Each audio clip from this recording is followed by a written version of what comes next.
जी अमित जी आइए। मैं सुरेंद्र राजपूत जी की बात का जवाब देना चाह रहा हूँ रोमाना जी। हाँ जी। उन्होंने वो चाचा और बुआओं के शादी के रिश्ते की बात की थी, तो मैं इतनी सी बात कहना चाहता हूँ उसके अंदर कि देखिए, भगवान श्री राम को मानने वाले उनके यहाँ तो ऐसा होता नहीं है, लेकिन जो भगवान राम को काल्पनिक बताते हैं, जो कहते हैं कि लोग मंदिर में लड़कियाँ छेड़ने जाते हैं, ऐसी जगहों पर जरूर चाचा बुआओं के घरों में रिश्ते होते हैं। और कांग्रेस पार्टी में सुरेंद्र राजपूत जी की भी गलती नहीं है। कांग्रेस जिस लोगों को अपना वोट बैंक मानती है, अमूमन वहाँ पर ऐसा ही होता है। तो मैं ये जवाब उनको बताना चाह रहा हूँ कि अगर कुछ समझाना भी है उनको, तो अशोक गहलोत जी को ये बात समझानी चाहिए थी उनको कि प्रधानमंत्री अगर राजस्थान में आ रहे हैं तो आप अपनी राजस्थानी अस्मिता की बात करें, कोई समस्या नहीं है, लेकिन भारत के प्रधानमंत्री को आप ये कहें कि 2 गुजराती आके राजस्थान में ऐसा कर रहे हैं, ये उचित नहीं है। और ये सारी सीख उनको अशोक गहलोत जी को देनी चाहिए। चलिए, मुझे लगता है अब स्कोर आप लोगों ने बराबर कर लिया है। एक मुद्दे पर दोनों की तरफ से बात हो गई है। अब आगे इसको प्लीज मत बढ़ाइएगा। सुरेंद्र राजपूत जी को मैं नहीं टोक पाई थी, मेरी गलती है, इसीलिए मैंने आपको भी बीच में नहीं टोका, लेकिन प्लीज अब आगे इस बात को स्ट्रेच मत कीजिएगा। पर सुरेंद्र राजपूत जी, मैं आपके पास आ रही हूं और इस सवाल के साथ आ रही हूं कि प्रधानमंत्री नरेंद्र मोदी की ये जो तस्वीरें मथुरा में जो नजर आ रही हैं, ये आजाद हिंदुस्तान में पहली बार ऐसा हो रहा है कि देश के प्रधानमंत्री मथुरा में श्री कृष्ण जन्मभूमि पर पहुंचे हों। आप इन तस्वीरों को देखकर क्या महसूस कर रहे हैं, आपसे जानना चाहती हूं। भाई, प्रधानमंत्री जी आ रहे हैं, अच्छी बात है, इसमें कौन सी बहुत बड़ी बात है।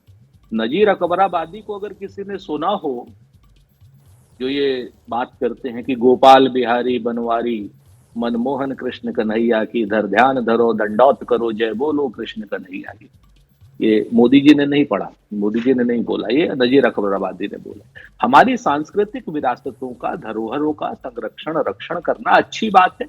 हाँ, उनके प्रतीकों के नाम पर राजनीति करना, राजनीतिक वोटे लेना, वोट सेकना या राजनीतिक रोटी सेकना, जो भी ये काम करेगा वो पाप का भागी होगा, श्राप का भागी होगा, नरक का भागी।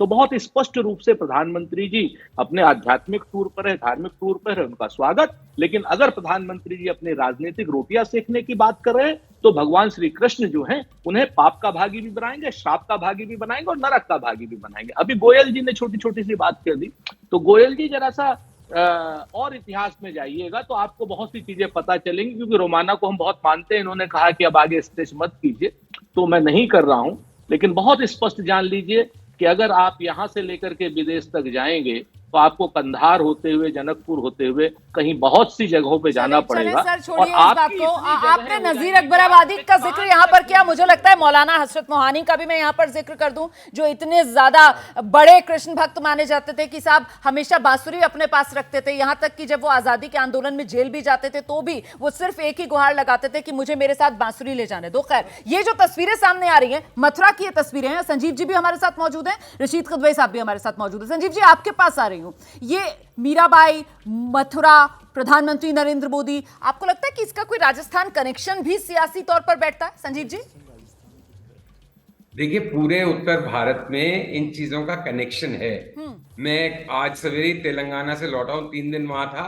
वहां इतना बड़ा मुद्दा नहीं है हिंदुत्व का या इन सब बातों का, लेकिन पूरी काउ बेल्ट में, हम यूपी, बिहार, मध्य प्रदेश, राजस्थान, हरियाणा, दिल्ली, इन सब इलाकों में ये मुद्दे हैं।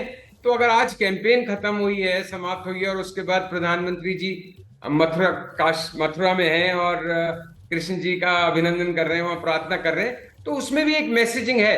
क्योंकि हमने जितने मुद्दे गिना रहे हैं उसमें एक मुद्दा कभी नहीं गिनाया जाता, वो हिंदुत्व का एक मुद्दा रहे। राजस्थान में भी है, एमपी में भी है, कहीं ना कहीं छत्तीसगढ़ में भी होगा।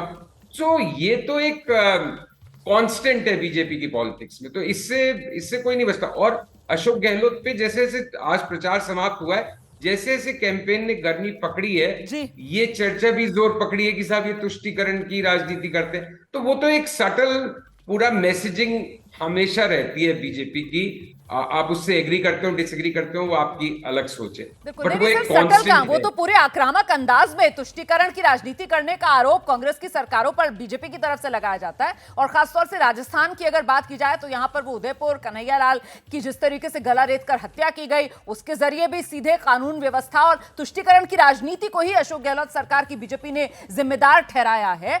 जैसे ही घड़ी का काटा दोपहर 2:30 पे आए, बबीता जी का दिल सास बहू साजिश के लिए मचल जाए। और ये है इनकी बहू, पूरे दिन ऑफिस की टेंशन हो जाए गॉन जब ये करें अपना फेवरेट शो फ्री टाइम पे ऑन। इनकी तरह आप भी देखें अपना फेवरेट शो अपने टाइम पर और डाउनलोड कीजिए एबीपी लाइव ऐप अपने स्मार्ट टीवी पर।